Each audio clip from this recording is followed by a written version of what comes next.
ఉంది.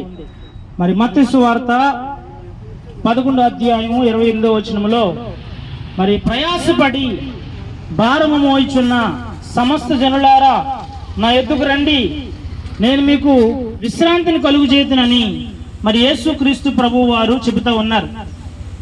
ప్రయాసపడి భారం మోయిచున్న సమస్త జనులారా నా యొద్దకు రండి, నేను మీకు విశ్రాంతిని కలుగజేతును అని. ఈ లోకంలో మరి ప్రతి మనిషి కూడా మరి ఎన్నో విధాలుగా ఈ భూమి మీద ప్రయాసపడతా ఉన్నాడు. కొంతమంది ఏమో పేరును సంపాదించడానికి ప్రయాసపడతా ఉన్నారు, కొంతమంది ఏమో ధనమును సంపాదించడానికి ప్రయాసపడతా ఉన్నారు, కొంతమంది ఏమో మరి అప్పులు తీర్చుకోవడానికి ప్రయాసపడతా ఉన్నారు, కొంతమంది ఏమో ధనవృద్ధిని చేసుకోవడానికి మరి ప్రయాసపడతా ఉన్నారు, కొంతమంది ఏమో మరి అందరికంటే మేము గొప్ప వాళ్ళము అని అనిపించుకోవడానికి ఈ భూమి మీద ప్రయాసపడతా ఉన్నారు. ఎంతమంది ఎన్ని విధాలుగా మరి ప్రయాసపడుతూ ఉన్నా మరి ఆ ప్రయాసలో ప్రతి దాంట్లో కూడా వ్యర్థమే అని మరి దేవుని వాక్యమైన బైబిల్ చెబుతా ఉంది. కాబట్టి ఈ లోకములో ఉన్న ప్రతి ప్రయాస కూడా వ్యర్థమే. అయితే ఈ దినాన దేవుడు ప్రతి ఒక్క మానవుడిని కూడా పిలుస్తూ ఉన్నాడు. మరి ఈ లోకములో చాలా రకాలైన మరి భారాలు ఉన్నవి. మరి పాప భారం అనేది ఒకటి ఉంది. మరి పాపం చేసి ఆ పాప భారాన్ని మోయలేక ఆ పాపం వల్ల వచ్చే దరిద్రాన్ని, ఆ పాపం వల్ల వచ్చే శాపాన్ని మరి మోయలేక ఈ భూమి మీద మనిషి ఎంతగానో కృంగిపోతూ ఉన్నాడు. అంత మట్టుకే కాదు కానీ ఈ లోకములో మనిషి మరి అప్పుల భారాన్ని తీసుకోవటానికి, మరి పెళ్లి కాకపోతే అదొక భారం, పెళ్ళైన తర్వాత పిల్లలను కన్న తర్వాత పిల్లలు కూడా భారముగా మరి ఈ లోకంలో మనకు కనబడుతూ ఉంది.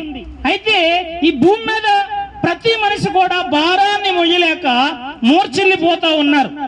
అటువంటి వారిని మరి యేసుక్రీస్తు ప్రభువు వారు పిలుస్తూ ఉన్నారు. అయ్యా, నీవు దేనికోసం పరిగెత్తుతున్నావో, దేనికోసం ప్రయాసపడతా ఉన్నావో ఆ ప్రయాసాలన్నిటిలో నుండి నేను నిన్ను విడిపిస్తాను, నేను నీకు విశ్రాంతిని కలుగు చేస్తానని మరి యేసుక్రీస్తు ప్రభువు వారు పిలుస్తూ ఉన్నారు. అయ్యా, ఈ మాటలు వింటున్న నీవు ఒకవేళ రోగ భారం చేత, పాప భారం చేత, మరి దెయ్యాలనే భారం చేత, భయం అనే భారం చేత నువ్వు సతమతమవుతూ ఉన్నావేమో, యేసుక్రీస్తు ప్రభువు వారు నీ ప్రతి భారం నుండి కూడా యేసుక్రీస్తు ప్రభువు వారు విడిపించగలరు.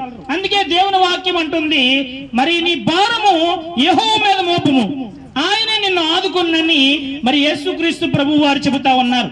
కాబట్టి ప్రయాసపడి భారం మోచున్న సమస్త జనులారా, మరి ఈ దినాన దేవుడు ప్రతి ఒక్క మనిషిని పిలుస్తూ ఉన్నాడు. మరి నీవు ఎవరువైనా, నీవు ఏ జాతిలో ఉన్నా, ఏ కులములో ఉన్నా, ఏ మతములో ఉన్నా, మరి నీవు ఎలాంటి వాడివైనా, నీవు ఎవరు అయినప్పటికీ కూడా దేవుడు నిన్ను పిలుస్తూ ఉన్నాడు. మరి యేసుక్రీస్తు ప్రభువు వారు అందరికీ దేవుడు. ఆయన ఒక కులానికి ఆపాదించడానికి లేదు, లేకపోతే ఒక మతానికి యేసుక్రీస్తు ప్రభువుని ఆపాదించడం లేదు.